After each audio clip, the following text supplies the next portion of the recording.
Joe Rogan's whopping $100 million Spotify contract has been the source of much conversation and controversy since it was announced earlier this year. But it looks like there's already a fracture in the relationship now, with Joe Rogan openly throwing shade at the company. This is like a social experiment. How will this end up? Let's talk about Joe Rogan and Spotify.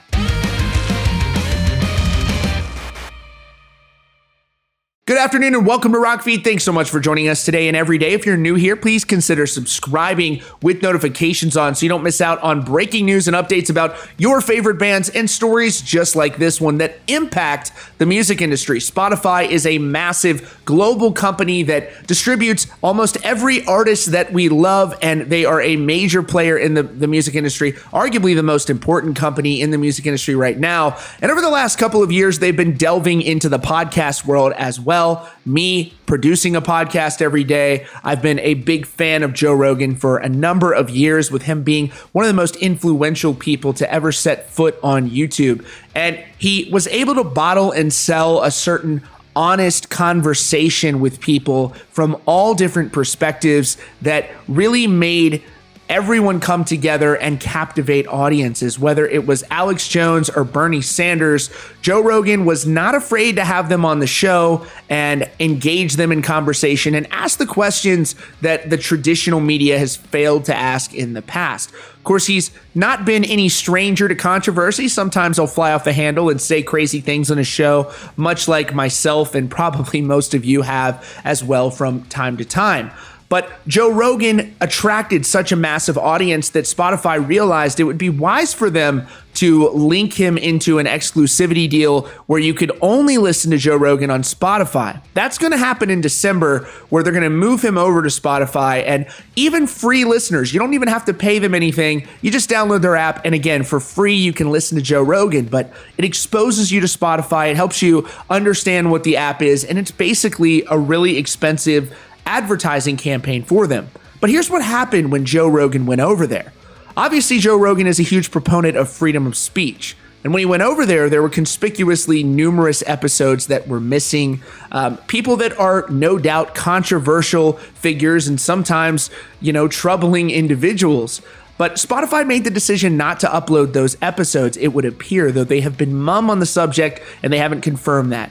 But let's just say when Joe Rogan went over to Spotify, those controversial episodes were conspicuously missing. Joe Rogan remained quiet on the subject until the last few days, and actually people were wondering whether he had been bought out, whether his silence had been paid for by the new company that he had, and who knows what the reason might be for that. Joe Rogan posted an apology for a claim that he made on his show, saying that people had been arrested in Portland for allegedly starting wildfires. He came out and said that that wasn't true and issued an apology, and there were people who were speculating whether or not Joe Rogan was forced to do that, including some of his friends like Joey Diaz. And they talked about how Joe might be being controlled by these people. The interesting thing about Joe is that his friends actually pull no punches with him, and they will make fun of him openly and publicly. And I was wondering if Joe Rogan was ever going to actually address this subject. And now in the last few days, Joe has. And it's very interesting how he has addressed this subject. Now, anybody who knows friends who are in the public light, they're always talking to them privately, usually exchanging text messages. It would be hard for me to believe that Joe wasn't talking to some of his friends behind the scenes who were openly criticizing Spotify for this, but I have no proof of that. But I do find it interesting that a lot of his friends were going out there and they were bashing Spotify.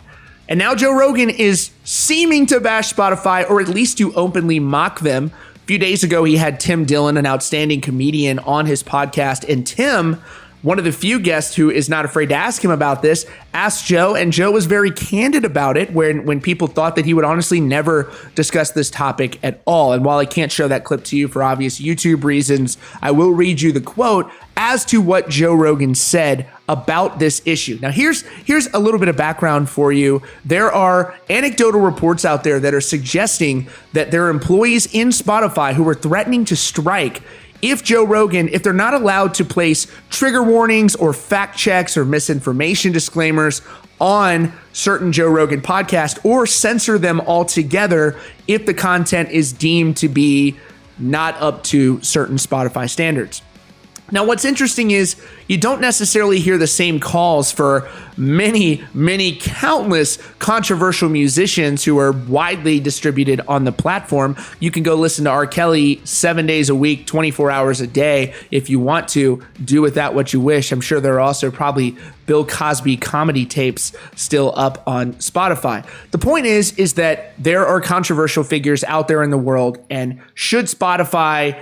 Is it good business for them? They have every right to do this, but is it good business for them to engage in picking who they're going to censor? So here you have this piece from Vulture to give you a little bit of background. It says Joe Rogan is already a headache for Spotify. It says when Spotify signed the Joe Rogan Experience to an exclusive multi-year distro deal earlier in the summer, the company's stock price soared. Now let's move down. But the move also prompted immediate questions about whether Spotify was prepared for what the media phenomenon brings with it. Sure, the Joe Rogan Experience commands an exceptionally large following and a growing currency of cultural influence, but Rogan's radical free speech orientation and free thinking ideology have consistently courted controversy in the past.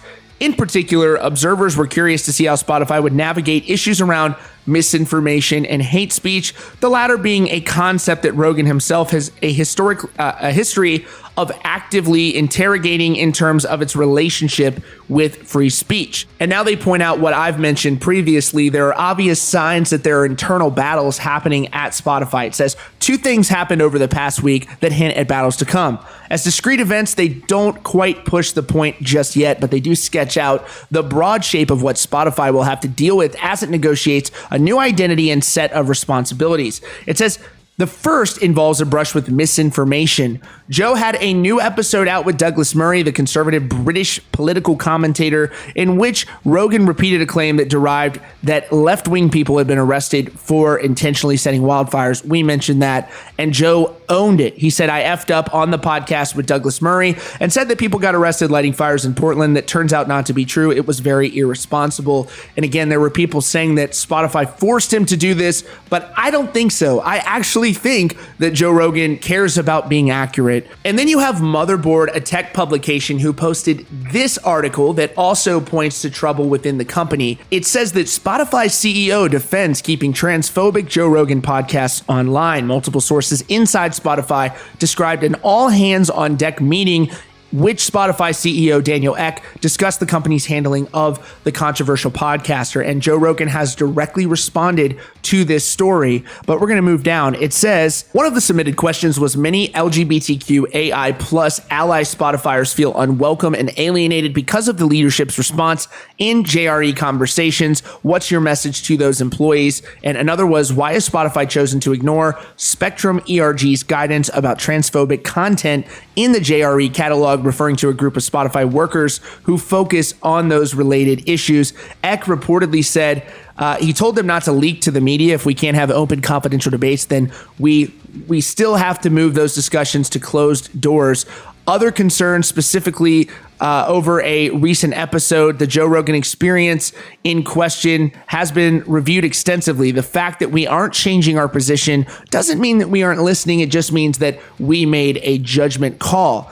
And the fact of the matter is that if Spotify does begin engaging in flagging certain episodes and things like that, that also will have an impact on the music industry and certain language that's used in music. Think about going back into Eminem's catalog and some of the words that he used in those songs back then. They're going to be doing a lot of content flagging on Eminem's music, and it will be interesting to see how something like that would integrate. And that is a monumental job to go through the billions of songs or pieces of content that are on their platform. So now you have Joe responding in two ways: on the Tim Dillon podcast, like I mentioned, and also on a recent tweet where he shared a parody video actually making fun of Spotify. So here's the first quote from what Joe Rogan said on that Tim Dillon podcast. Joe claims that he has not been contacted by Spotify, and in fact, they aren't giving him any guidance or any grief about the content that he's publishing, but he does believe that there is tension within the company and that there are conversations probably being had, which means one of two things could happen. Spotify could stay strong and they could say, look, we're not going to censor his content or flag it or moderate it in any way. Or they could be contacting Joe Rogan shortly, and that could jeopardize the contract they have with him. And I'm sure there's some sort of a clause in the contract that would allow him to back out of the deal and go back to being fully independent, which in that case, I would imagine that's the option that Joe's going to take, because there are estimates saying he was pulling 20 to 30 mil a year already anyways. So Joe says, listen, me on the outside reading these effing articles, it's like, oh my God, Spotify is censoring Rogan. Spotify has said nothing. Listen, to me, nothing. They haven't said anything to my manager. They haven't said anything to me. They've said nothing. They've apparently had meetings, but they have a lot of these meetings. They have meetings about all sorts of shows. They have meetings about the music they have. It's an open-minded company. They treat their employees very well. They let them have discussions about things, and I don't know what these discussions are like. I don't know what happens. I really don't. But in terms of them silencing me, zero. There's been nothing. And so that was his last comments about Spotify, this taking place last week with Tim Dillon appearing on the podcast. And now Joe Rogan is openly mocking the Spotify controversy, making it look like he is unhappy with Spotify, the fact that he's willing to mock it, sharing a parody video that is literally about the Spotify employees complaining about Joe Rogan's content. Here is Joe Rogan sharing the video that's titled Spotify Employees Censoring Joe Rogan. Here's just a few seconds to give you an idea of how critical this video is of Spotify, making it very interesting that he shared it. These comedians are portraying themselves as super woke Spotify employees, and they're mocking them pretty hard. Men, which makes him homophobic. Racial issues, because he's always having his black friends on his show and giving them massive publicity and help for their careers. So as you can see, they're going pretty hard on Spotify, and no doubt about it, the people at Spotify are following Joe Rogan on social media and have to be aware of this sort of proxy war that's going on between them right now. And to be fair, Spotify hasn't done anything. They haven't placed these warnings on the content. They have apparently forgotten to publish certain episodes, but we haven't heard anything yet. But the tension is rising. The criticism of Spotify is mounting. And it'll be interesting to see if Spotify eventually were to take the position that this isn't worth the headache anymore, guys. This is just too much trouble, and I don't want to deal with it. But as of right now, the situation remains unresolved, because I would imagine there are certain guests that Joe Rogan will have on in the future that will further outrage this group of employees who don't agree with the things that they are saying. And I don't see Joe Rogan stopping putting on these certain guests. I could see him continuing to have these guests on. And again, that may not sit well. And even if he doesn't have controversial guests on, I don't think he's going to shy away from certain topics or opinions that he holds. And again, ultimately, I think what you may see in the future is that Spotify might say, if they receive enough pressure, they may go, this is just too much trouble. We're out of this. And Joe could either go to YouTube or he could do his own thing. I don't know. But let me know what you guys think in the comments. Would you be in favor of having misinformation warnings on these posts? Or do you think that it should be left free and open to all the viewers for their own interpretation? Let me know in the comments down below. I know, guys, this is a little bit different than what we normally talk about, but I want to talk about things that I'm interested in. I do think this is parallel to the music industry because Spotify is so influential in music. And obviously, I'm a huge Joe Rogan fan. So let me know, guys. And again, thanks so much for joining us, and we'll see you all very soon. Psst. You guys still here? All right. Now it's time for the good stuff. My friend Andrew from The Ghost Inside, he's got a new clothing company called Take Back Worldwide. As you can see, it's established in 2020. They got some cool stuff coming out soon. Don't tell all the cool kids about it. It's just for us losers, okay? Keep it a secret between you and I.